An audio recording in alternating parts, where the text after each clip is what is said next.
Assalamualaikum warahmatullahi wabarakatuh. Selamat malam. Perkenalkan, nama saya Ini Fatmawati dari kelas Psikologi Sore.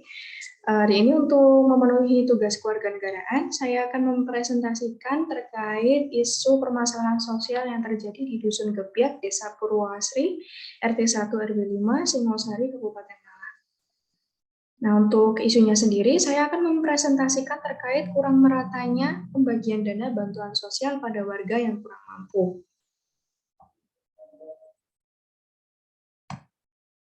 Nah,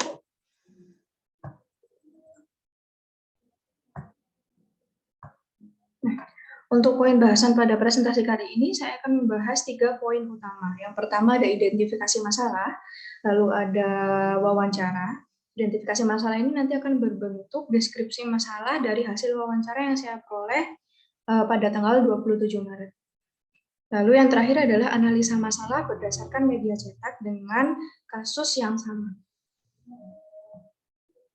Nah, ini adalah slide di mana deskripsi masalah dari hasil wawancara dan media cetak. Untuk masalah pertama adalah masalah yang saya peroleh dari hasil wawancara, yaitu kurang meratanya pembagian dana bantuan sosial bagi warga kurang mampu di Dusun Gebiak, Desa Purwoasri, RT 1, RW 5, Singosari, Kabupaten Malang yang saya lakukan pada tanggal 27 Maret 2022. Lalu yang kedua adalah masalah yang saya peroleh dari media cetak, yaitu temukan dana bansos tidak merata, Menko PMK data lapangan harus disempurnakan. Nah, permasalahan ini terjadi di Kelurahan Klender, Kecamatan Durensawit, Jakarta Timur, pada Selasa 17 Agustus 2021. Untuk sumber berita adalah kemenko.pmk.go.id.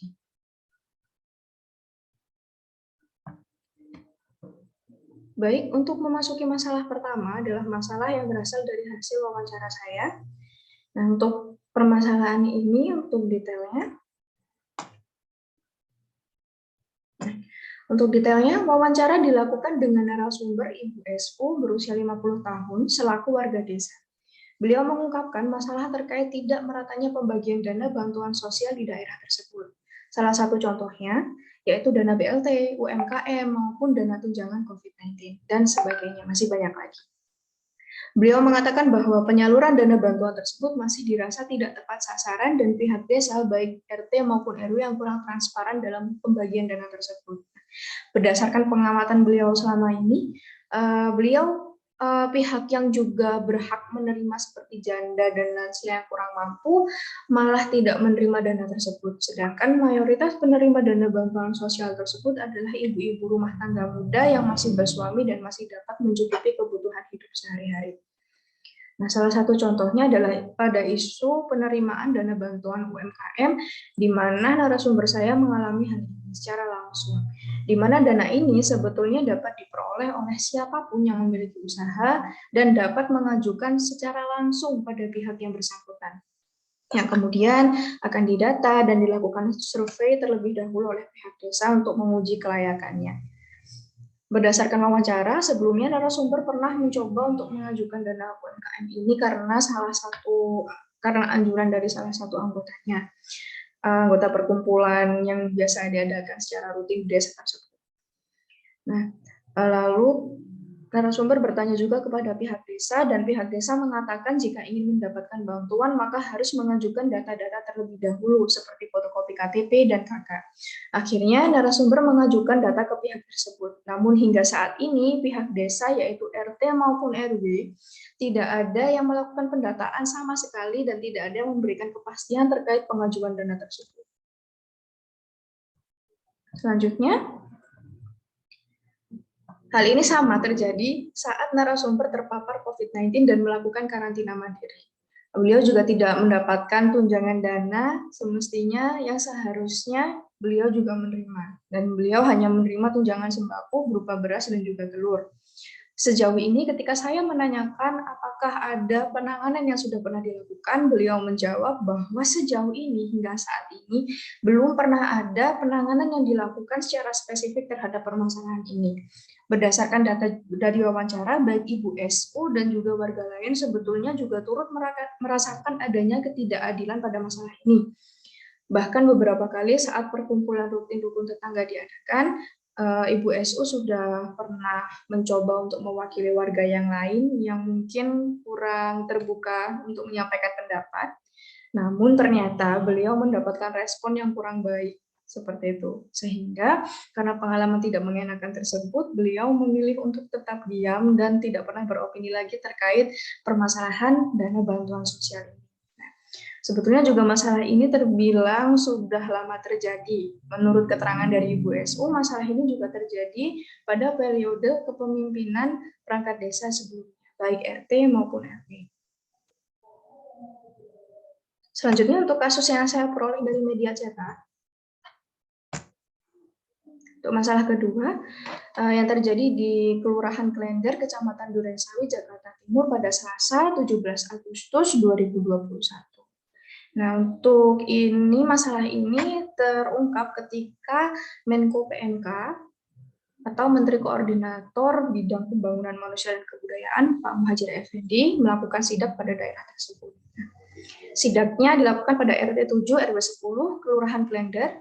Pak Muhadjir menemukan masalah penyaluran bansos yang tidak merata. Dia menemukan banyak warga di wilayah tersebut memerlukan bansos dan sangat layak mendapatkan bantuan sosial, tetapi belum mendapatkan bansos reguler atau bansos yang biasanya diperoleh secara rutin. Selain itu, ada beberapa warga yang telah memiliki kartu kesejahteraan keluarga atau KKS sebelumnya mendapatkan bansos reguler seperti PKH dan atau program sembako BPNT. Tetapi mereka mengatakan sejak awal tahun bahwa bantuannya sudah tidak ada lagi. Menurut Menko PMK, kasus ini sangat sering ditemukan di daerah lain atau daerah kumuh yang merupakan representasi dari kantong-kantong kemiskinan itu sendiri. Nah, Pak Muhadjir menerangkan bahwa masalah belum meratanya bansos ini disebabkan oleh data yang belum sempurna. Kata Pak Muhadjir, DTKS atau data terpadu kesejahteraan sosial harus disempurnakan melalui updating data lapangan yang harus dicermati dan disempurnakan. Nah, untuk lanjutannya, sebelumnya Menko PMK pernah mengecek bansos di Kampung Nelayan Muara Angke, Jakarta Utara, juga di wilayah Pulau-Pulau NTT, Gresik, Tangerang, Banjarmasin, Balikpapan, serta Tanjung Pinang. Menurut Pak Muhadjir, DTKS merupakan data yang harus didasari oleh realita kenyataan di lapangan. Karenanya, data lapangan perlu disempurnakan agar program-program bansos dari pemerintah bisa akurat dan tepat sasaran diterima warga yang membutuhkan. Lebih lanjut, Pak Muhadjir meminta kepada pihak Kementerian Sosial atau Kemensos bersama Dinsos agar segera menangani penyempurnaan data. Lalu Pak Muhadjir juga kembali menegaskan agar penyempurnaan DTKS harus benar-benar melihat seperti apa realita di lapangan, karena dengan menetapkan data dari lapangan, masalah penyaluran bansos yang tidak merata bisa diatasi. Selanjutnya, ini adalah bukti dokumentasi wawancara saya dengan Ibu SU. Beliau tidak ingin direcord, jadi saya hanya menyertakan seperti apa deskripsi masalah berdasarkan hasil wawancara saya dan juga bukti foto dokumentasi saat saya melakukan wawancara dengan yang bersangkutan. Hal yang terakhir, ini adalah analisa masalah yang saya dapat dari kedua perbandingan permasalahan tersebut yang memiliki banyak kesamaan secara keseluruhan. Untuk permasalahannya, keseluruhan masalah kurang lebih memiliki kesamaan dengan permasalahan yang saya soroti pada kasus di Desa Purwoasri, di mana adanya masalah kurang meratanya pembagian bantuan dana sosial.